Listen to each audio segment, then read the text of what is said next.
welcome to our May general meeting, and we're glad you're all here, and we hope it doesn't rain too bad. It's like it's a little messy outside again still. I'm going to go through a few of the things that we're going to be taking part in here in the next couple of weeks, and then Susan and I are going to do this. Susan's going to correct me if I get anything wrong. I have to have a handler up here. Then we're going to turn the meeting over to Mark Beerthaler. We're going to be tabling at the Black Wall Street Legacy Festival Saturday.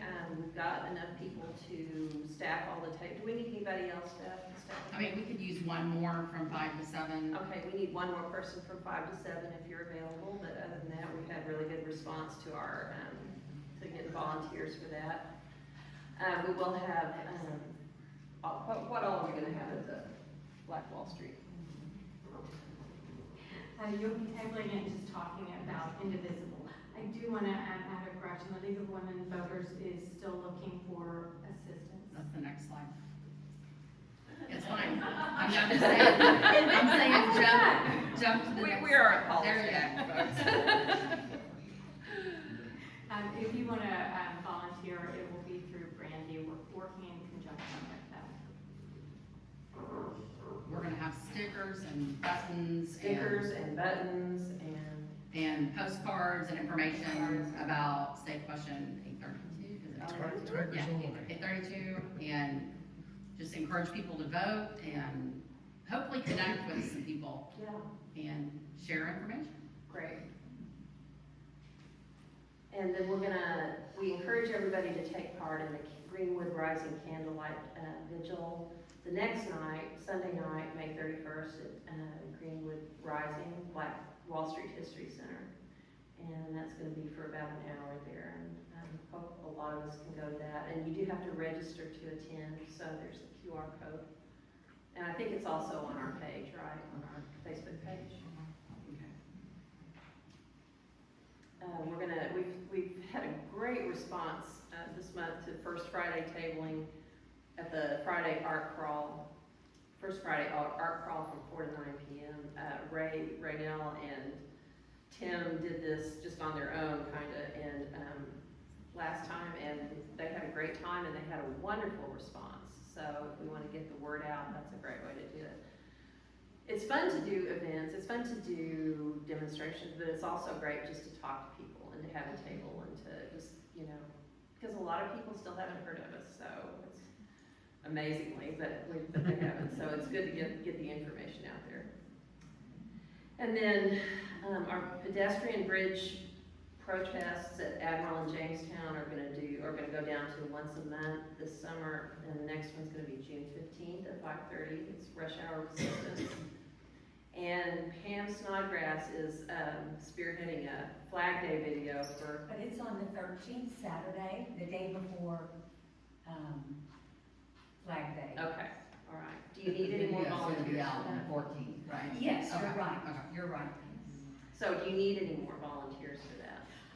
That would be great. We could use 2 or 3 more. Okay, 2 or 3 more volunteers. See Pam if you want to take part in that.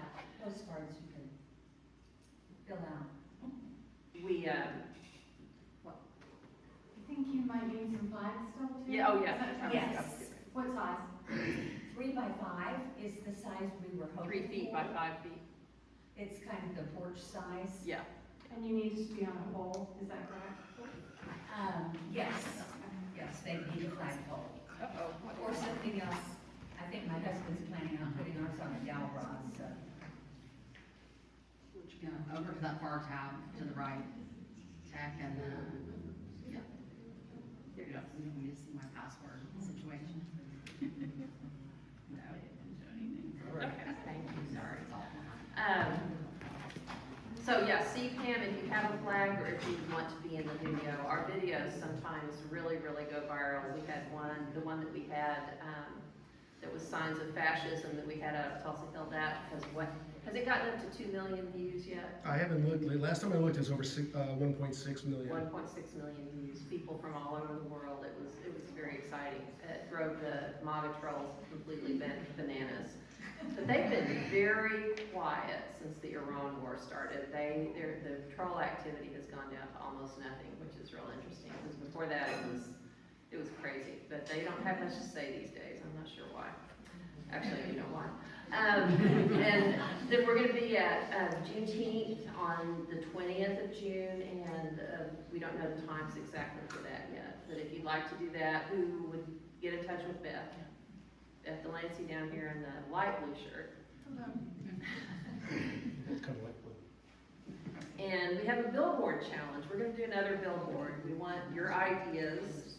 So watch for it to be posted on Facebook and submit your designs, messages, and ideas by June 15th in the comments, or email them to us. And we need donations and we need ideas. And we're really looking forward to it. I don't know if you all have seen it, and we've talked about it in the group, but there is a Leaving MAGA billboard now on eastbound I-44 between, is it at Memorial or Sheridan? We forgot to look for it, didn't we? It's right at the 21st Street. Oh, it's right at the 21st Street. Past Memorial. Oh, okay, On the west side. okay. So a lot of you have seen it, but if you haven't, Rich Logus, who is the head of Leaving MAGA, did a webinar for us late last year. What? It's in January. January, was it? Okay. And he was fantastic. He's really got things going. And they're getting new recruits all the time. Let's cover those design considerations though, so that, because it has to fit on a billboard and it has to be seen very quick, 7 words. Keep it brief, fewer than 7 words, high contrast colors. But they can just submit messages too, right? They don't have to do the whole design. Yeah, you can send messages, or if you have a whole design, or if you just have ideas, we're open. We just want everybody's ideas and input Okay. for our next billboard. And positive messages are a plus. We're all very unhappy and angry, but we would like to send a positive message. What? Is my ideas already out? I can imagine what yours would be. And then our June general meeting is going to be next month, the 25th. We don't know, is it gonna be here? It's gonna be here, yeah. And the speaker is gonna be Nick Coffey, who's running for Attorney General. We have a real good candidate here, and he is very much a viable possibility for Attorney General. And and to bring donations to that meeting, sunscreen and bug spray that we're donating. But don't spray him on Nick. He's not here to be sprayed on. But so anyway, I'm really looking forward to hearing him. And if you know, the reason that Nick's speech was to be determined was because we get some flack from the library system if we have political campaign type meetings here. And since we're starting to endorse candidates, we are having political meetings. So we got permission for this one, for the meeting with Nick, but it's gonna be, we need to find some other places. So there's the requirements. We need seating for at least 100, a projector and microphones available in evenings, and parking. So if you know of a space that would work, please contact us. It would be nice if it was free, that we could pay a little bit, right? We could pay a little bit. It's interesting, the difference between here and Oklahoma City. The Oklahoma City library system, they have to pay to have meetings at those, like it's $100 per meeting, but they can talk about anything they want. They can talk about politics. So, it's a trade-off, I guess. So contact us at the Indivisible Tulsa County email. And after this, it's connection time at El Tequila, like last month, and we encourage everybody to show up and have some tacos and some margaritas. Have a great time. So, Before we break to that, we had some items from Lost and Found. If you have lost this, for instance, let's see. Is that from the protest? yeah, it's from, okay. Or all? I have a scarf here. This looks familiar to anybody? And a small address book. If any of this looks like yours, come see me.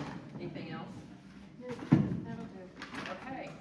Monica and Carol are going to come up and tell you about our election tracking and our endorsements. Is Carol here? Or is it just She is not. Okay. Just me tonight. Okay. Just me tonight. And is the next slide the actual names before the reveal? And what We the can next hope slide is. so. So let me tell you before I reveal the names. Let me tell you a little bit about how the election committee has gone about its work. First of all, this is the first time we're doing any of this, so we decided to try to focus on what we thought might be achievable and reasonable and not try to do everything all at once in year one. So we are not looking at all elections. We made some decisions about what ones to look at. So we looked at, obviously, House District 1, the Senate seats, the governor, lieutenant governor, state superintendent, attorney general, but not things like insurance commissioner, for example. We looked at all the Oklahoma state House districts that are in the Tulsa County vicinity. So some of them bleed a little bit of outside of Tulsa County, but we had a bunch of those. And then we looked at all the Oklahoma state Senate districts that are also in Tulsa County. We are not messing around with municipal elections because there are a lot of municipalities in Tulsa County, and that just felt like a lot this time. So we won't be looking at city, county commissioners, sheriff, that kind of a thing. Okay, so that's sort of room number one. How did we decide how to start? Well, we are learning all the time. And what we decided to do was contact anyone running for an office that had a primary election, whether there's going to be a primary election in both parties or just one party. And there's a lot of offices, I suppose I could be using this microphone, but I have a pretty big voice. There's a lot of offices that have a primary for one party but not both. So anyone running for that office got contacted by us via email. We did the best we could to find their email addresses, to introduce Indivisible Tulsa County to them, and to say, we are going to be endorsing candidates. How you can do that is agree to receive a survey and complete the survey. For various spam reasons, we couldn't just go ahead and send them the survey. So it was sort of a two-step process. We had to get a yes from them to send them the survey. And we followed the emails up with phone calls to the best of our ability. So that's how we did it. We sent out 109 emails introducing ourselves to 109 candidates. 27 of those 109 agreed to receive a survey, so I wish that would have been higher. 18 of them completed. And what's kind of funny is more Republicans said yes, send the survey than perhaps I would have expected if they, but many of them then did not turn in the survey. So 27 agreed to receive, 18 completed. We, for this round, and we might change this in the future, we sent as short of a survey as possible, but it was very open-ended. What is your top message? What is your top policy priority? What is your second policy priority? What's your best idea? We did not ask them specifically to address the principles that the committee had laid out and that we presented to you all, I don't know, maybe close to a year ago now, which was about civil rights and health, promoting health care and education and things like that. We were like, hey, you tell us what's important to you. And then we had a scoring rubric with different points assigned, and we split up the surveys and we reviewed them, and then we had a big discussion about sort of what to do. And so because there are primaries and then a runoff and then the general, we didn't go out full on in this primary election. We have endorsed 5 candidates, which I think will be on the next slide, but we have an opportunity to get some additional information from some candidates for reasons I can explain to you if you'd like, but basically we might have more endorsements after the primary before the runoff. We might have more endorsements before the general. So that's the sort of overall view of what happened. Whoops, I'm going to go twice. Okay, so here's who we are coming out for now, and the press release should be coming out next week. We're in the process of gathering headshots from these folks and firming up our language. So John Crescent, he is not in a primary, okay, but we're coming out to endorse him now. We thought he was gonna be, I think, when we started. We maybe, yeah, but he's not, so he moves along to the general. Cindy Munson does have a primary, so we are endorsing Cindy Munson for governor in the primary. Andrea Biscardi, she is not in the primary, but she had a strong survey, and we decided to go ahead and endorse her right now. Randy Cowling, likewise, not in a primary. Amy Hussein, also not in a primary. So these are our 5 candidates we are endorsing now. Again, only one of them are running in the primary, but they can use our endorsement from now till the election.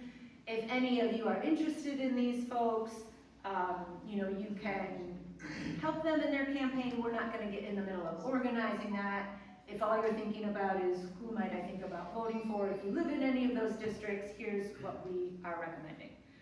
We are also recommending a yes vote on State Question 832, which is the minimum wage bill.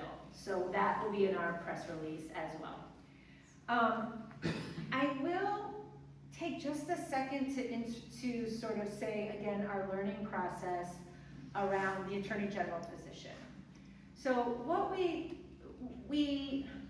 crafted one survey for what we called legislative candidates, and we crafted one survey for State Superintendent of Education because they felt very different.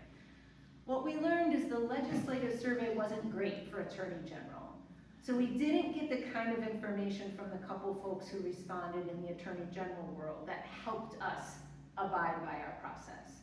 So that office is one we will be gathering some additional information on before we make a decision about endorsing in that category. We're gonna gather more information for US Senate, more information for State Superintendent, more information for House District 73, and more information for House District 98.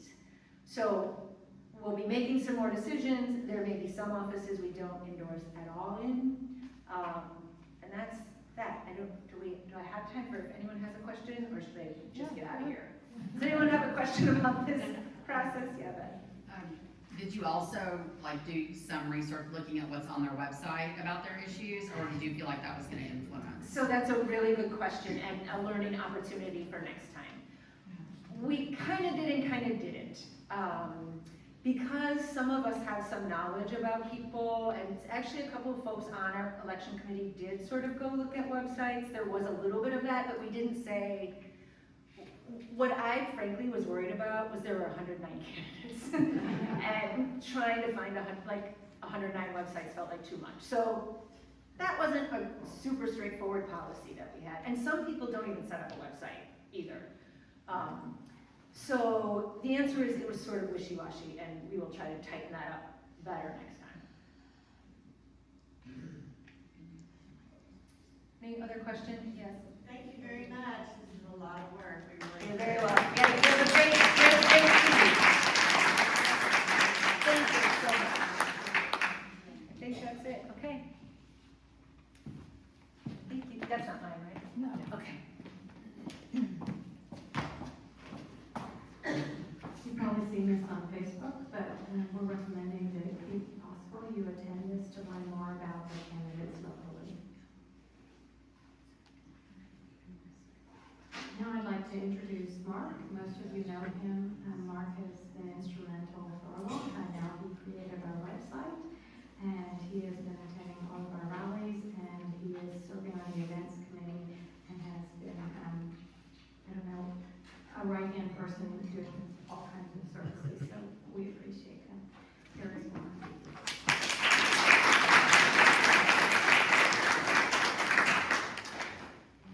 All right, good evening, good evening. Can everybody hear me okay?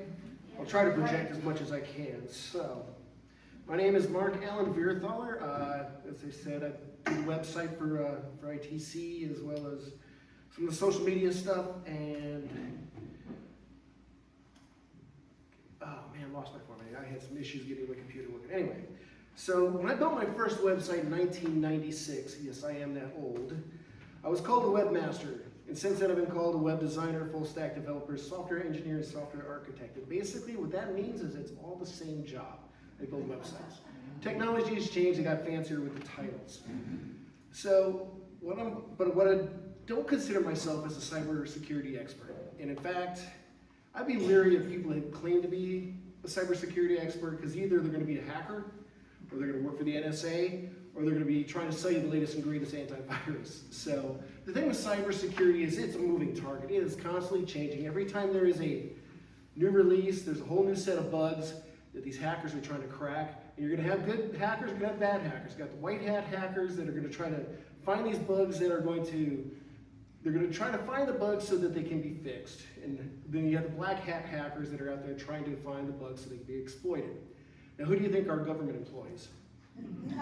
Both sides, actually. So, anyway, but being in the web development realm, I do have to have a certain amount of knowledge about cybersecurity because if your client's website gets hacked, they're not happy with you whatsoever. So, we're going to talk about a little bit. Well, first of all, when I was first asked to do this, I spent a couple weeks building all these slides. Then I spent this last week taking about half of them out. It's a long presentation. We could spend the next, well, all the way up to the next general meeting talking about this kind of stuff. And, well, I'm sure you'd love to see me, not that much. So anyway, we're going to talk, and since I'm not afraid to use pronouns, we're going to talk about what they can do and what we can do. So we're going to start off, first, what can they do? And this is where you can really go down a rabbit hole about all the things that our government can do against us, but I don't know if we really need to rehash a lot of it. But ultimately, they can hack, crack, or track us. Now, how can they do that? It's because they have the technical resources, they have the brain power, those hackers that are there. They have the cooperation of tech and telecom companies. They have the legal mechanisms to perform secretive surveillance, and we can thank Edward Snowden for letting us all know about that. And then they can also have our inexperience and hubris working to their advantage. We make a lot of mistakes as users of technology, and that's a lot of times it's on our shoulders for when something goes wrong. So that's what they can do. Now I'm going to try not to go down the tech rabbit hole too much and throw out too many terms and all that jargon, but there are certain things I do want you guys to understand, so I'm going to give you a little tech pit stop right now and kind of explain what encryption is, because that is the backbone of all of this. And if you don't get it, that's okay. You know, these are the terms and processes that are pretty in-depth, but I just want you to at least be exposed to it so that if you hear it again, it's like, I do know a little bit about that. And we can always talk more about it later if you really want to get interested in it. So encryption. The definition of encryption is basically the process of converting readable information, plain text, into an unreadable scrambled code, ciphertext. It's using a combination of a passphrase, random numbers, and mathematical algorithms. But the problem is both sides have to know what the key is. What is the password? What's the passphrase that creates the algorithm, that creates the encryption, and what is it that unlocks it? That's been a problem for ages. You know, if you think back to World War II, when the Germans had the Enigma machine, this brilliant machine for coding, had all these cool rotors and plugs and switches, and you set your rotors up and plugs a certain way every morning, and then you can send your codes, and the other people know exactly what the settings are. Well, they had these code books that told them how to set up the configurations every morning. Problem is that when those code books gets compromised, then the enemy now has the ability to crack those codes as well. Which is, if you've ever seen the movie, I think it's U-571, about the submarine, it's exactly what they're trying to do. They're trying to get that code book that told the configuration for the Enigma machine. And they're also trying to do it in such a way that the Germans did not realize that they had it, because once they realize it's been compromised, it's game over. They're going to start over and scrap all that. So, but in the mid 20th century, they did kind of come up with a solution for this, and it's called key pair asymmetrical encryption. That's a mouthful, isn't it? So there's a nice little graphic to just kind of give you a high-level explanation of what happens. So Alice, she'll create a passphrase, runs it through a large random number into the key generator, and creates two keys. The red key is her private key, and the green key is her public key. She sends her public key off to Bob. When Bob wants to send her an encrypted message, he then encrypts that message with Alice's public key, sends that encrypted code to Alice, and then she decrypts it with her private key. The great thing about this, though, is that you cannot decrypt with the public key. So even though he can create the ciphered message, he cannot back it up. So anybody that has that public key cannot unencrypt that, cannot decrypt that message. Only Alice can with her private key, and she's the only one that has it. So that's how they solved that problem. It's pretty brilliant. And if he wants to get messages from her, then he's got to create his own key pair as well, send her his private key, or sorry, public key. So she's able to do the same process in reverse. So, yeah, as I said, the benefits, public key encryption is one way. Bob can only encrypt with Alice's public key. Ciphertext can only be decrypted by a private key. And like I said, for two-way communications, he will also have to create his own key pair and send off his public key. Now, your device, your phones, your computers, and all that does this dozens to hundreds of times a day. And this all happens under the covers, and it's pretty brilliant, and it's pretty secure too. So if you go to a website that's got HTTPS, your browser's doing all that for you. It's doing the public and private keys, it's handing it off, it's getting it back, all that encrypted so that if anything is intercepted in between there, you can't see it. So that was pretty monumental when it comes to cybersecurity when the key pair thing came about. And the government did not like it. They did not like it because there was a guy in the early 90s that came out with pretty good protection, PGP protection. He just threw it out there on the internet. Hey, this is how you can send ciphered messages. And the government actually went after him and sued him because encryption is technically classified as a weapon of our military. And so they were able to say, well, you're exporting weapons by allowing them to export encryption out of the borders of the United States. And yeah, that gets really hairy too. So let's go back and let's talk about what we can do. And I broke this down into 3 sections. I've got everyday security for activism activities, and then while on site, because these are definitely areas that we are interested in. So, everyday security. Let's talk about passwords. We're going to talk about passwords. We're going to talk about privacy. We're going to talk about GPS. And we're going to talk about securing your device and your online behavior. So let's just jump right in here. Everyday security. Password authentication. Thank you. So, the biggest password mistakes that we make, reusing your passwords across your accounts. We all do it. I'm guilty of it too. When you have dozens of logins that you have to keep track of, having a nice long password that's unique to each one of those, sometimes you're just like, hack me, I don't care, I don't want to deal with it anymore, right? That's not good when it's your bank account though, right? Using weak or predictable passwords. Using personal information as your passwords, storing them insecurely, and skipping 2-factor authentication, which I will go into a little more detail about soon. All right, so let's talk about ways we can avoid reusing our passwords. So there's 2 mechanisms that we can use. One's called a password manager and the other one's called a passkey. Now a password manager is like Bitwarden and LastPass, OnePass, ProtonPass. It's a little software bit. You can put it as a plug-in to your web browser or as an app on your phone. And basically the way it works is that you create a unique, strong password for one of these sites. And then you go ahead and set it up inside your password manager, and it stores it in what's called a vault. It stores it securely. And that vault is actually stored on the cloud, but it's encrypted. It's encrypted locally, so if it gets hacked on the cloud, they can't decrypt it. So that's definitely a benefit there. And then whenever you go into to a website that you need to log into, like in this case, I'm trying to log into my music distributor, it recognizes this as like, oh, that's CD Baby. I just click the CD Baby, and it'll populate the email and the password for me, and away I go. I don't even have to know what the password is for the CD Baby because it's stored in the vault. So that's definitely one way that you can help manage your passwords in a way that it's going to give you the most security that you can have. Okay, passkey. That's another one that you may have seen. Google's really hit on people using passkey. And once again, we're going back to our key pair encryption. So your device will generate a public and private key. It'll send the public key off to the website, and then the private key is stored locally. And I'm just going to show you this graphic here. So the passkey is created by the user, then it's a cryptographic key pair is made.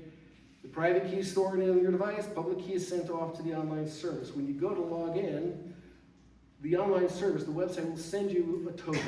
They call it a challenge. Your device will then encrypt it with your private key, send it back to them. They will then verify that it's legit and it came from you, because it'll match their token on their end when they decrypt it with your public key. So it's pretty secure way of doing it. Once again, you don't have to necessarily remember the password that you have on your Google account if you're using Passkey. You just have to remember the password that you have to manage your computer. All right, next, strong passwords. This is also one area where people tend to mess up a little bit. Right now, experts are saying that a password that is 10 characters or less can be broken in a matter of instantaneously and up to a week, just depending on the combination. Password can be broken in under a week. That's insanely scary. Now, if you do a password that is 15 characters or more, they're saying that you're at the level now where you're talking centuries before it can be broken based on today's technology. Today's technology is not going to be the same tomorrow. So that number may change, but for the time being, the larger the password, the more secure you're going to be. You want to use a combination of alphanumeric case and symbols. So your $sign, your pound sign, all that kind of stuff, make sure that you have those. This is the one thing that kind of irks me. There are still some sites out there that will not allow you to use symbols. It can only be numbers or letters. It's like, come on, let's get with the program here, folks. Kind of makes me wonder, do I really want to log in there?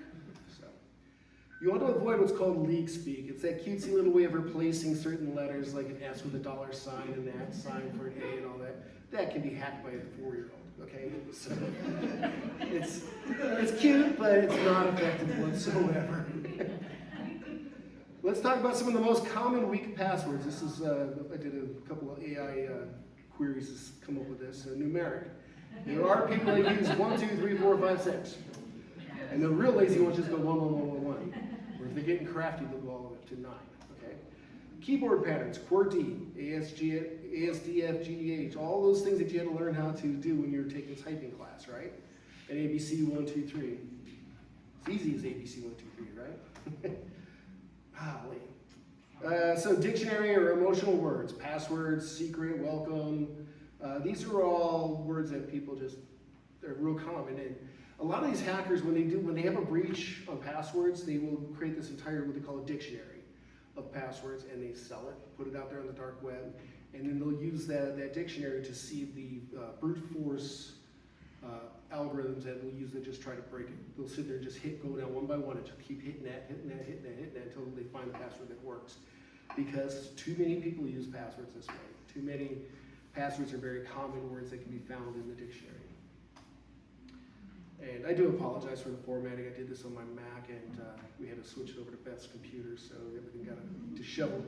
I will be publishing these slides on the website, and then we will also have the video where the slides will be in. So you will have an opportunity to revisit this in a much prettier format.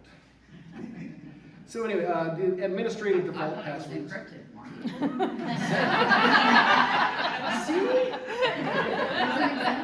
Scramble them up. All right. Administrative passwords. When you set up like an iOS, or when you set up an operating system, or you install new software and things like that, a lot of times they have an administrative account already associated to it, and they have default passwords. And the idea is once you get it installed, you're supposed to go back in and change the password. Lazy sysadmins don't always do that. So admin, administrator, root are some of the common ones that are used for that. And yeah, I had a website hacked that way because I forgot to change the administrative password on a back-end tool. Good old Anonymous put their little mask up on the website, and that was fun. I had to explain it to my client. Things you learn, right? All right. Don't use personal information, like birthdays, anniversaries, pets' names, kids' names. We vomit our lives out onto social media. That stuff is there to be mined. People can find this stuff out instantly. And, you know, if they think that you're going to use your little dog's name as your password, they're going to try that. So, Mark, I have a question. yes. I know a lot of people whose email is like a combination of their initials and their birthday or the year they were born. That always seemed like kind of a dangerous. That sounds really dangerous. Yeah. Now, it's not hard to come up with somebody's birthday. I mean, we open record apps and things like that, but we don't want to make it easy on them. So, yeah, I would not do that. Don't include your birthday anywhere in your credentials like that. Okay, so, security questions phishing. So when you sign up in a new account often, they'll say, hey, why don't you answer these security questions so we'll know it's you if you have to come back. Common things like mother's maiden name, what city were you born, so on and so forth. I don't know how many of you guys have noticed this, when you get on Facebook sometimes, you're scrolling around and it sits there and says, hey, you want to see what song was #1 the year and month you were born? Take this quiz. Or, you know, the type of car you drive tells a lot about your personality. Follow this link, and you go and you fill all this stuff in. Oh, first car, that's a security question. Mother's maiden, all these things, they're just fishing for answers to your security questions. So don't answer those quizzes. It just is not worth your time. Don't write your passwords down. My dear mother, bless her soul, when she was nearing the end, she told me where all her passwords were so that I could access all their accounts. And she had them on a piece of paper underneath her keyboard. Now, to her credit, she used long, unique passwords in every one of those accounts. But they're all sitting right there that anybody could have gotten if they had access to the house. So it did help me out, though. So, but don't write them down. And they're also spreadsheets can be hacked, so don't put them in your Google Sheets online. You know. So you guys want to see what my password looks like? Sure. I'm not going to show it to you.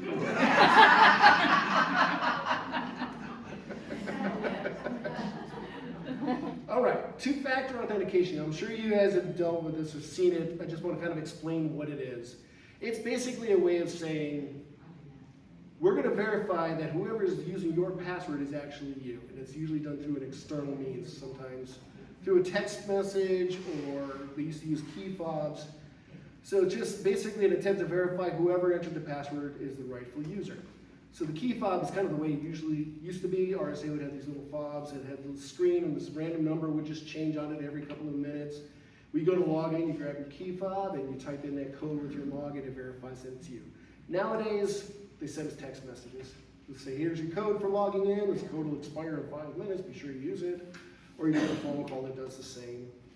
Or Google likes to use an alert in the app. So whenever I try to log into Google through the web browser, it'll say, hey, check your app, your YouTube app, and click yes. So that's how two-factor authentication works. And it's really probably your best line of defense at this point in time. Oh, and a benefit to using two-factor authentication too is that if you're sitting around one day and you look on your phone and says, here's your code for logging into such and such a site, and you weren't trying to log into that site, there's a good chance that your password's been compromised and somebody's trying to gain access to it. So that's kind of a little benefit of... Somebody tried to log into our stuff on Facebook. Oh, did they really? Yeah, but we had two-factor. Okay, but if they tried to log in and they got past password, because they would not get past the they would not get the login code unless they got past the password. I don't know. Maybe it was Magic link, you don't need a password. I'm sorry, what's If that? you use a magic link, you don't need a password.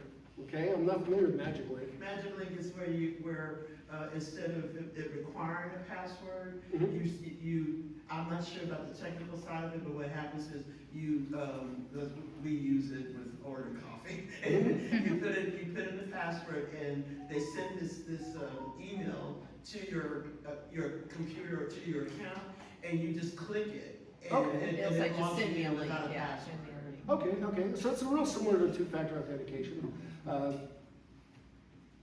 I don't know if I really consider that all that secure if somebody has access to your computer. You know, if you get up from your desk and leave your computer unlocked and that creepy guy in the cubicle across from you goes over to your computer, that could be a problem. So, but everybody's trying to come up with the next greatest flavor of security. So, okay. Some of the things that I recommend you do not do is to keep me logged in on any sites or apps.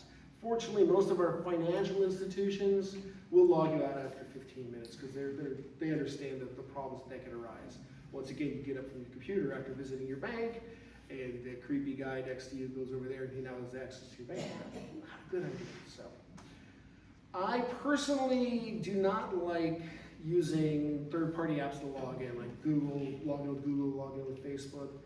I don't know if there's really a security risk. I haven't heard of anything major from it, but Facebook already knows enough about me. They don't need to know what I'm doing on this site. And this site doesn't need to know what I'm doing on Facebook either. So I like to keep that stuff separate. That's kind of up to you if you want to or not.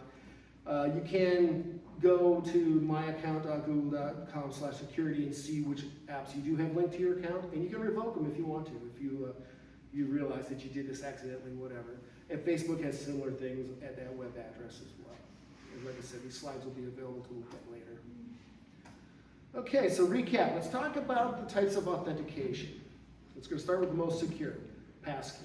That's where you have that encrypted token that goes back and forth. Two-factor authentication, it's a must.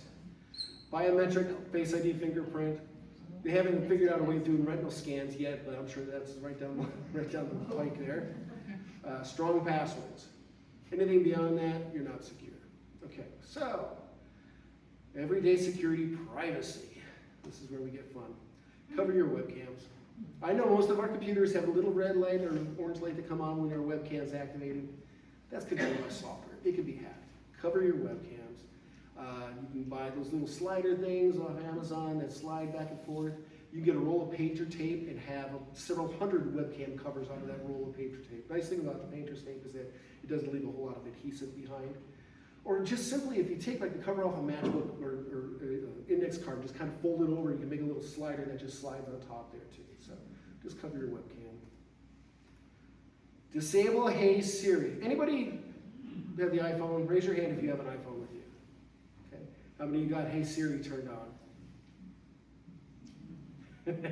Hey Siri, play some Mark Allen music. It's surprising what it listens to. And even when your Hey Siri's turned off, it's surprising what it listens to. Several years ago, my family was down at my aunt's house. They were swimming with the kids, and they had this inflatable. It was a narwhal, and I've never even heard of a narwhal before. But the kids get narwhal, narwhal, narwhal, narwhal all day long. I'll be damned if I came home and didn't get on Facebook and there's ads for narwhals. Yeah, that's a little scary. I still don't know what a narwhal is. It's got a horn, right?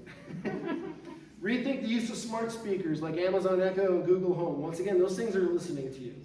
And the way it works is that they will listen, they'll take a sound bite, send it off to their servers will analyze it and send back the response. What do they do with those files? Those audio files that are constantly being sent to their servers? I don't know. Training AI, yeah, definitely. Who knows? It's just scary.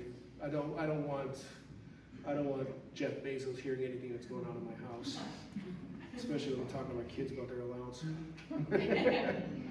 Okay, so don't use unsecure Wi-Fi. Sorry, Starbucks fans. It's just not. If it doesn't have a little security thing on there where you have to log in and put a code in, don't do it. It's too easily spoofed. So, everyday security, your privacy. Let's talk about notifications, your lock screen notifications. I know it's handy that when you got your phone's locked, and also a little text message from so-and-so, and here's, I can quickly see it. That's not good. Because let's say you are looking for or you're getting sent your code for logging into to one of your websites. Now, whoever's next to you can see that code pop up on your phone. It's also not good if you have text messages, or if you're doing anything on site, you don't want your Signal messages popping up. It totally ruins the whole point of using something like Signal. So you can go into your iPhones, you can go into your settings, turn your notifications that only shows notifications when unlocked, or never at all. You can do that at the system level, or you can go into the app level as well. So if you want to still have like your weather app show notifications on the lock screen, you can go and select that and say yes, show it. That way you don't have to unlock your phone every time the weather alert comes up, which is the season, right? So yeah, go for iPhone, settings, notifications, show previews. You can choose when unlocked or never. Android's got a similar situation. It's lock screen notifications do not show or show but hide the contents, which if it's hide the contents, it basically says you got a text message and it will tell you what it is. All right. Review your app's privacy settings. Go into Facebook, find out what your privacy settings are. Go to Google, find out what they are. Social media posts. I set my default to friends instead of public. That way I know that anything I do post, I don't have to think about it. It's just going to my friends. If there's something I want to go to public, then I will make that extra step to make it public. But The world does not need to know what my kids are doing at any point in time. Okay, GPS tracking. This is fun stuff here. Disable all social media location sharing. This is Snapchat, Instagram, WhatsApp. These apps, which are very geared towards the kids, and they play into the kids' fear of missing out, FOMO, I'm sure you heard. So they allow the kids to track their friends because it's not enough for them to see pictures of what they're doing. They got to know where they are at all times, which, I mean, that's not really dangerous from a psychological and development standpoint. It's just dangerous as far as security as well. We don't want our kids to know. We don't want people to know where our kids are. We don't want people to know where we are unless it's people we want. So make sure you disable all the social media tracking that you have. Yes? Is that on all those sites you go, or is there one main place you disable it? No, I think you have to. Go individually? You got to go into each of the apps on your phone and do that. Yeah. And sometimes when you install an app, it'll say such and such wants to share your location. You can click no, and it'll do that. And I do talk a little bit more about that in a second. So, limit your Find My Phone and Find My Friends. Find My Phone, I think, is a really handy tool. Even though it's GPS tracking, and even though Tim Cook could give Kash Patel the access to the data, I still think that a lost phone or a phone that's in the hands of somebody it shouldn't be is far more dangerous than stuff being tracked. So I use Find My Phone. In fact, it saved my neck. I left a $1,000 iPhone in a cab in Las Vegas. Fortunately, I ran to my room, grabbed my iPad, found out where it was, pinged it, chased them all the way down the street to Caesar's Palace, and was able to get the phone back. $30 cab ride, thank you very much. So, Find My Friends, that's similar things to some of the in-app stuff. You can do Find My Friends if it's your family, if it's your immediate friends. Now, Find My Phone and Find My Friends, while they kind of use a similar technology, they are different in the aspect that Find My Phone is looking just for the device. Find My Friends, if you have multiple devices, it's going to whichever device you're using, stuff like that. So, just be smart about who you let know where you are. Okay, so location service permissions for apps. This is what we were talking about earlier. Now, basically, a lot of your apps require the need to know where you are in order for them to function. Your maps, weather, retail, things like that. So they'll need to know your location for their core functionality, because a map that doesn't know where you are is not a good map. Sorry, just the way it is. They also use it to customize the user experience. So, for retail, you're walking down the street and it says, hey, we noticed that you are close to one of our Chipotles. Why don't you stop on in? Yeah, right.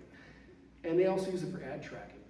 Because a lot of these apps will actually serve up ads, and an ad for Cobb's Frozen Custard in Greenfield, Wisconsin doesn't do any good for a guy that's living in Oklahoma. Even though it'd be really tasty come August, it just doesn't do a lot of good. So they do ad tracking in your location so they can serve up the proper ads for you. So, location service permissions for apps. You can set it on the app level. For your iPhone, you have basically 4 choices. You can say never. You can say ask next time or when I share while using the app, or always. So my rule of thumb is if they don't need it, you don't need it. Never. Don't let them have access to your location settings. Ask next time and when I share food delivery apps. So when you're ready to order some Grubhub, the app needs to know where you are. So you can say, okay, I'm using the app. Go ahead and give them the permission. Once you close out the app, you're not doing it anymore. Same thing with navigation and share ride. It's only while you're using the app. Google Maps doesn't need to know where I am right at this moment. Now, when I get in my car to drive and I'm trying to find out the location to get to El Tequila, Google Maps can be helpful that way. Same thing with ride shares. You're going to need to have your location settings turned on for Uber and Waze and all those other things. And personally, weather, I leave the location on all the time. Back in the days before pinpoint weather forecast, if you had a tornado in Bartlesville, the sirens are going off in Bixby. Nowadays, they know which intersection it's at, and it's more pinpointed. So having the app available all the time will kind of let me know whether I really need to duck and cover or I could just wait till later. So I think weather will be fine with. Android options. Android offers 3 options that are real similar. Allow all the time, allow only when using the app, or deny. Okay, next, securing your device. Keep your software up to date. Most of the time when there's a software update, it's some sort of bug. And a lot of times it'll be a critical update because that bug has exposed a hole in the security features. If you ever see critical update, do it as soon as you can. Seriously, because that means somebody, and it's not probably one of the people at Apple or Android that found it, it's probably one of these white hat hackers that did. And you know there's black hat hackers out there that try to exploit it at the same time. So get your phone updated as quickly as you can. Always lock your device. Who uses Face ID to unlock their phones? What? Face ID to unlock your phone? Can I see your phone a second? Are you on participation? Yeah, go ahead. Oh, now it's not working. Seriously? You gotta put it in front of me. There you go. Yeah. Now I have access to your phone. I'm an ICE agent and I have access to our phone. Is that easy? Well, it seemed that easy, right? So, Face ID is great. Explain what you did.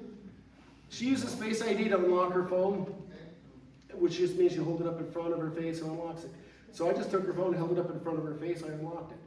So if you're at a protest or something's going down and the ICE agents or the police come by and they grab your phone, they can unlock it just by holding it in front of your face. So, Face ID is great when you're not in a situation like that. Whenever you go on site to a protest, turn it off. Always make sure your phone is locked, because if it's not locked, an unlocked phone gives them access to your email. If they have access to their email, they also have the ability to change your bank accounts and your social media passwords and lock you out. You also have access to your contacts, text communications, phone logs, access to your search history, and system level data like GPS data. All that's available if they can unlock your phone. Keep your phone locked. All right. Once again, enable your Find My Phone, Find My Device. A phone in somebody else's hands is far more dangerous than the government trying to track you, in my opinion. Okay, your online behavior. When you're browsing, use private browsing or incognito mode.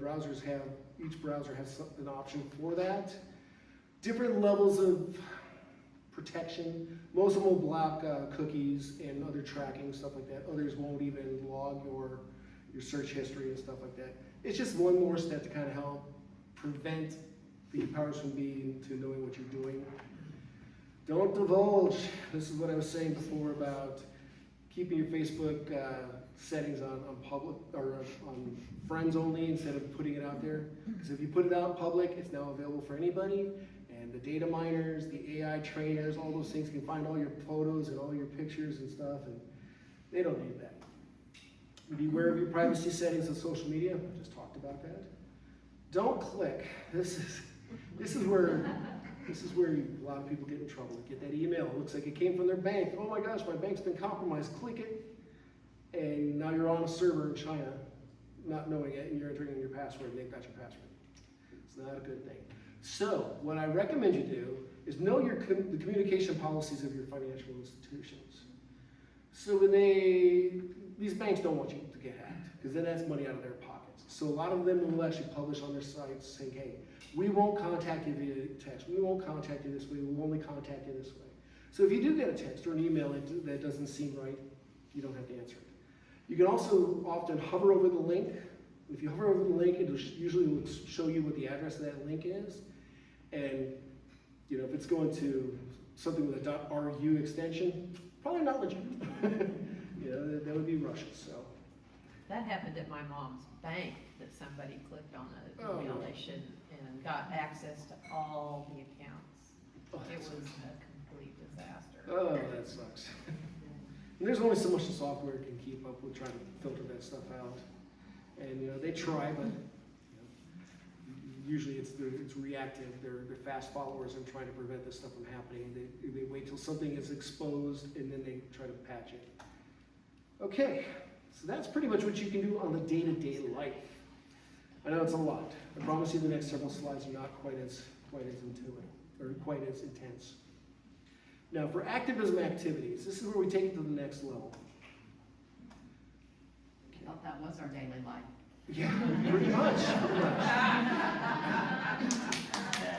So first I do want to point out one thing, and that is never assume any sort of privacy online. So when you are on Facebook, when you are on Google Drive, when you are doing some Google Docs, Gmail, all this kind of stuff, anything that's in the cloud, all the cloud is somebody else's big server, it really is. And you wouldn't leave your checkbook on somebody's coffee table open any more than you should be leaving important information on these other people's servers. So keep that in mind while you're using these apps, that they look to train. That's what they're trying to do, is they're trying to train. Well, first let me ask you this. What is Google? What is their core business of Google? Advertising. Yes, advertising. They're an advertising company. And if they could go through, okay, they're an advertising company, they want to keep you on their site, serve up these ads, but they don't serve up ads in Google Sheets or Google Docs, very little in Gmail, so why would they offer these services for free? Because they're trying to build a profile of you. And if they can figure out a way, if they can take a person and say, okay, this person is a guitar playing, Green Bay Packer cheering, male from Milwaukee, Wisconsin, German heritage, and he's got 2 kids and left-leaning political ideals. That's pretty valuable stuff to go to an advertiser. So they're going through all this stuff. They're scanning it. They're using their AI to kind of figure out who you are based on this stuff. And we give it out there for free to Ancestry.com. Come on, look at all the stuff that we give out there for that too. So, like I said, don't assume any sort of privacy when you're on these huge websites like that. So, what we have are some tools that are a lot more privacy oriented that we can use in exchange. So, Signal, that's the big one. I'm sure a lot of us have heard about Signal. It's a messaging app. You're going to use that as an alternative to texting, in-app messaging, WhatsApp. Even though they say WhatsApp is secure, it's end-to-end encryption, it's still owned by Meta. I mean, I don't trust anybody named Mark. Thank you for that. So Signal is privacy-based, it's highly secure, end-to-end encryption, and it's open sourced. What's beautiful about open source is it means that you have a collective of a bunch of different developers that are working on this project. And they're from all walks of life, they're not employed by anybody, it's kind of a free-for-all. And not only do you have people that are writing code, but you have people that are auditing the code. So you constantly have people going through the code just to make sure that it's still on the up and up. And that somebody didn't try to sneak in a little bug here and there that's going to,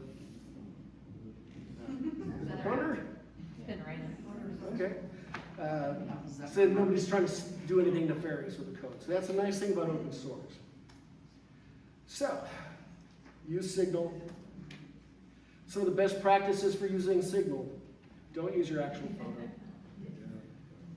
Put together a little avatar or some sort of cool meme or whatever. Don't use your actual photo. Don't use your full name. I've been kind of recommending to everybody use your first name and last initial at the most. I know some of the people in some of the other chats have changed it to things like, I don't even know who you are based on this. Tulsa Dem, who are you? If you're here right now, don't raise your hand, but you know. Change your default settings to make sure that all new Signal threads have disappearing enabled. You don't want stagnant messages hanging out there. If you leave a chat, you don't want that stuff out there. It could expose you, it could expose somebody else. Delete old groups and chats. And once again, turn off the preview on your lock screen. If you're sitting there with your phone in your hand and the Signal chat pops up, hey, Mark, what's for lunch? While I'd love to answer that, nobody else needs to see it. All right. Okay, Brave browser. Brave browser is a web browser. It's an alternative to Chrome, Bing, and Firefox. It is private by default. As I said earlier, a lot of these other browsers allow you to go in, you can set privacy settings, and it'll do a good job at doing some stuff like blocking ads and blocking tracking, blocking cookies and things. Brave does it automatically out of the blocks. It also has some features like the browser configuration identification protection, fingerprinting. That's just the way that they track your person by how you have your browsers set up. So everybody sets up their browser a little bit differently. Well, that's the way they can identify it. Also has advanced privacy with Tor, the onion routing integration. I was thought about getting into this, but this is an hour or 2 hour long discussion. Basically, the onion router is the dark web. I'm sure you guys may have heard that phrase. Dark web can be great. It's also very nefarious. A lot of bad things happening out there too. But the Tor is basically everything's packaged up and they hand it off to something else, like layers on an onion. So if your packet's intercepted at this hub, all they can see is what hub it came from. It can't see where it originated, and it just kind of, so it's pretty brilliant architecture. But that's something we can go into sometime if we ever need to really get underground. It doesn't save cookies. Okay, so next up, DuckDuckGo or Brave Search. These are DuckDuckGo's been around for a while, and they've been very open about we do not track your searches. We do not track who you are. It's totally anonymous. Brave Search is built on that same kind of model. One thing you do is if you are going to abandon going to Google and you want to use DuckDuckGo as your primary search, make sure you go to your browsers and set that search engine in your browser for DuckDuckGo. Because a lot of times you type in stuff in your location bar at the top, it'll take you to the search. This way, it'll go to the proper search engine. How do you change the browser? Like if I'm using like my phone, like how to? Oh, the browser itself. When you download the app, you just use it instead of like on your iPhone, you click on the Safari. You just use the Brave app itself. The app, okay. Yeah, it's just an app like anything else. Now, yeah, Safari's built in to iOS, and Android's got their own version as well. But I guess Android would probably use Chrome. So yeah, you can just choose a different way to use it instead. Oh, wow. Okay, Proton email. This is kind of something that's kind of landed in my lap in the last couple of months, and it seems pretty cool. Proton is a Switzerland-based company. We love the Swiss. They make great knives, they make great watches, and they're wonderful when it comes to privacy, which is why they stayed neutral in World War II. And they have cool bank accounts, I guess, too. I wouldn't know. I don't have enough money to go to a Swiss bank account. But anyway, you use Proton Mail as an alternate to Gmail, Hotmail, Yahoo Mail. Like I said, they're Swiss-based, end-to-end zero-access encryption, which means that the encryption happens at your computer and at the server, nothing in between. So that means it can't be hacked.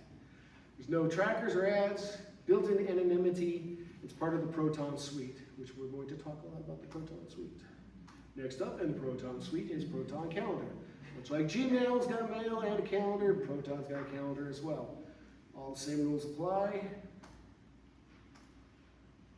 Then Proton Drive. Now this is something that I definitely see us using a lot. This is the alternate to Google Docs, Sheets, and Drive. Yeah, it's just basically it. You got your productivity in cloud storage. So if you want to create a Google Doc for your team and you kind of put together notes, put it on Proton, store it there. It's encrypted, it's secure. It falls under the Switzerland privacy laws. And it also allows collaboration so that you can have multiple people editing the same document. So that's a pretty nice thing to have. And Proton VPN. So VPN is virtual private network. And that is exactly what it says. Basically, you're on your internet, you're logging into this VPN, which is kind of creating another layer within your connection on the internet. It's totally encrypted and secure, and what's also cool about it is it masks your IP address from your internet service providers and snoopers. So when you log onto a VPN, you're actually now assuming their IP address, and it's funneling the traffic back and forth. So if somebody happens to say, hey, this IP address, which is, by the way, IP address is Internet Protocol, that's the address that is assigned to your device when it gets on the internet. That's how it knows where to send stuff. So a website will look at it and say, oh, this IP address is actually coming from California, not Oklahoma, because that's the server, the VPN server that you logged into, which is great because it helps to hide where you are. It also helps you bypass certain geo restrictions. What could be a geo restriction? Let's say, God forbid, you're a Dallas Cowboy fan and you live in Dallas, and Jerry Jones didn't sell enough tickets, so they're doing a blackout. You can't watch the game there. You can't even get on NFL.com to watch the game because it has identified you as being there in Dallas. Well, if you got on a VPN and said, no, I'm actually in California, Now you've bypassed that geo restriction because it was going by your IP address. You're welcome, Jerry Jones. Go Packers. All right. So Proton offers a free tier, which I use, and it's kind of nice. You get basically 2 shots at it. So you log in and say, okay, you're at the closest, fastest state. It could be Florida, it could be Texas, whatever. Or then you could try a different server and they may send you over to the Netherlands or whatever. And if you do need to go somewhere else after those 2 options, then you can wait 10 minutes for the counter to reset, or you can buy a tiered plan, which allows you to do whatever hops you need to do. So if you're really on the go and you want every one of your communications to look like coming from a different spot, you probably have to pay something. And that's when you're getting the real clandestine stuff that we're looking forward to doing, right? Okay, Maps. Apple Maps. Yes, I'm actually promoting an Apple product. What? Mapping and GPS alternate to Google Maps. The only reason is because Google does collect extensive data on your travel and your search for ad targeting. Surprise, surprise. Also uses GPS location for your speed, your traffic, and all that stuff is processed on the server side. With Apple Maps, a lot of the stuff it's in encryption, and they do a lot of the processing on your device itself instead of sending all that raw data to their servers, which could be used for nefarious reasons. And also does not tie your search, your routes, or your destination to your Apple ID, whereas Google ID will retain all that and use it against you. All right. Oh, so we're almost done. What can we do while on site? This is definitely important.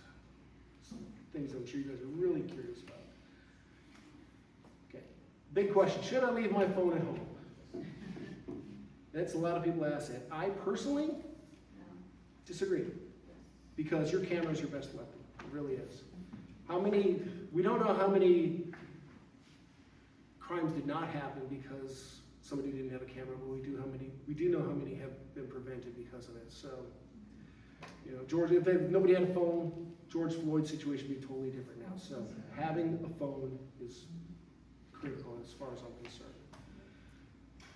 You also need to be able to communicate. Find My Phone can not only help find your seized device, but even you. If something happens, you find yourself in a blacked out van, might be able to trace you. God forbid, right? While on site, keep your phone locked. Turn off Face ID, right? Also turn off your other biometric authentication, fingerprints, and I guess that's about it right now, fingerprint and Face ID. Turn off your Wi-Fi. If you're out on the field, you don't need Wi-Fi. They can't sniff for Wi-Fis. You don't want that happening. You may want to turn your Find My Phone on, and if you don't need to communicate, put it in airplane mode. However, the caveat to that is your Find My Phone may not work if it's in airplane mode. Wow. All right, so we got a few minutes. I can answer any questions. Yes, Kevin. Is most of the things you spoke about free, or is there going to be a fee? The Proton stuff, most of it has a free layer to it, yes. It just depends how deep you want to get into it. Like I said, if you really want to have a VPN that gives you all kinds of access, there might be a monthly fee. We call these things freemium or paid tiers, free tiers. So your documents, I'm sure your drive has got a certain amount of limit. Just like with Google Drive, you have a certain amount for free, and then they charge you some more. So, anybody else? Yes.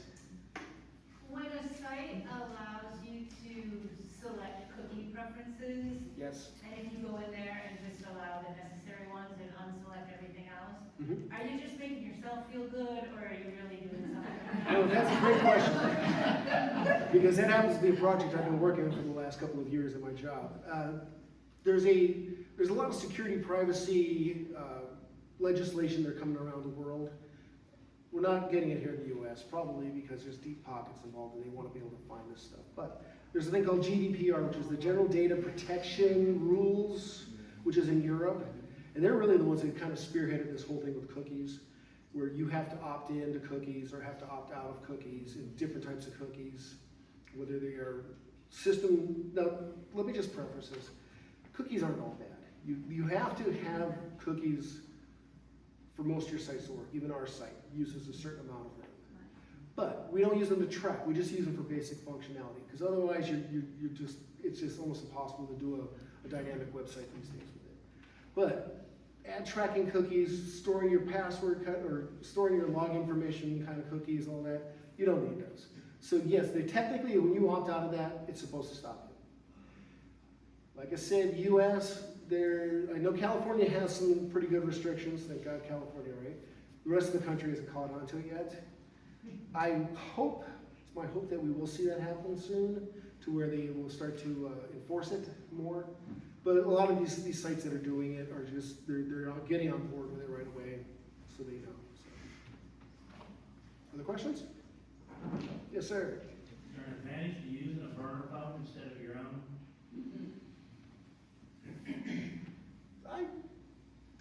Probably, yeah.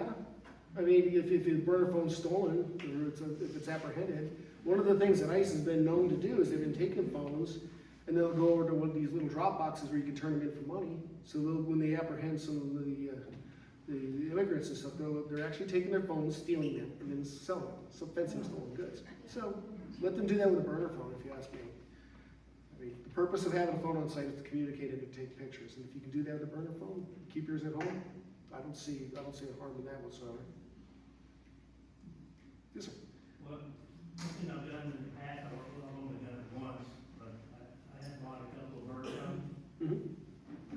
Bought waterproof, clear bag. Oh, yeah, yeah. Phone. Mm-hmm. Turn on my phone and turn the camera out and use that for a body cam. Nice. And then store that to Google Photos. Yeah, yeah. So that way it's already online. I don't have to worry about if the phone gets taken or not. That's a great idea. Thanks for sharing that. Yeah, we definitely should. I'll put that in the docs and something to do to think about. But that's great. Is there a similar on, what is it, Proton? Is there a similar photo? They have Proton Drive, which is just like Google Drive. So yeah, I'm sure. I'll have to look as to how to hook it up to do that, how to do a photo dump. I know Apple and Google will do it automatically to their cloud service. So I'll have to look to see if there's a way that you can convince that phone to do it to a different one. But Maybe get a Swiss phone. what's that? Get a Swiss phone. It's nice. Any other questions? Okay, like I said, I'm going to get these slides. I'll get them up on the website. This video, I'll get the slides put onto the video and get it up on the YouTube site this weekend. Got one back there.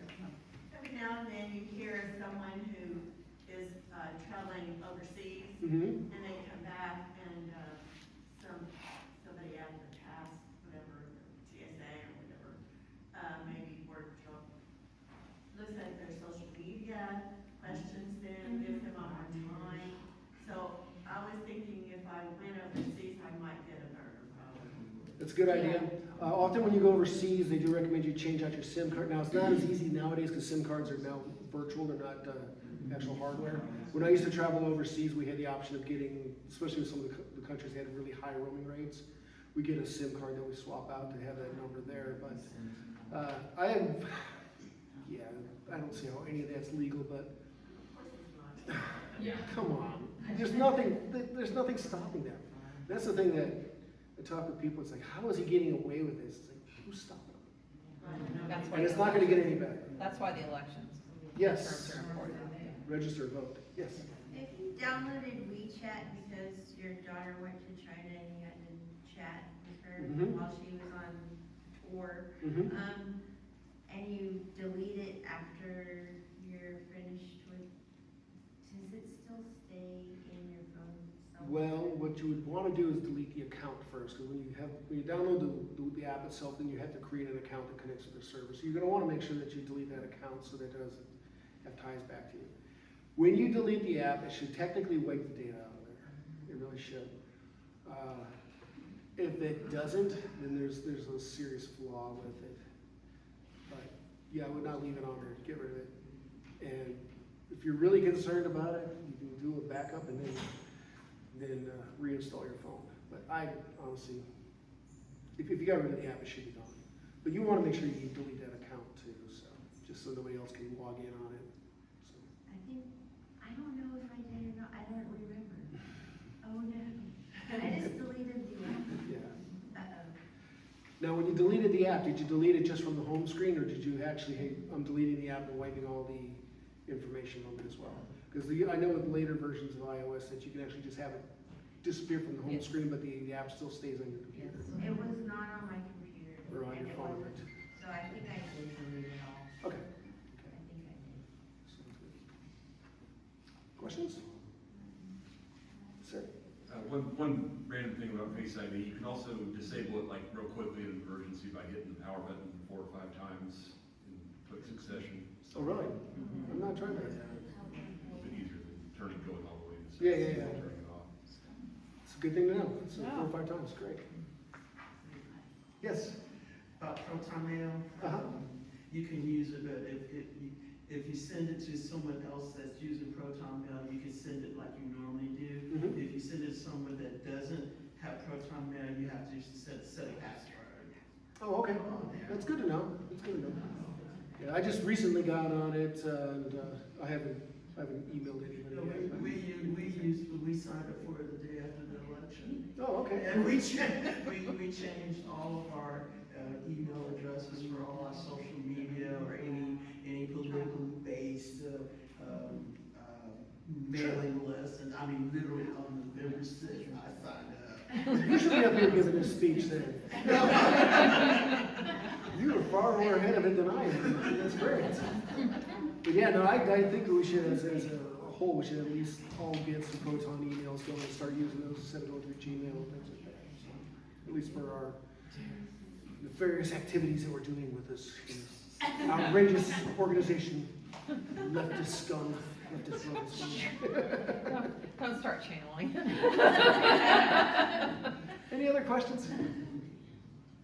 All right, well, you guys are free to ask me any questions online and stuff. My email address is mark.virathaler@gmail.com.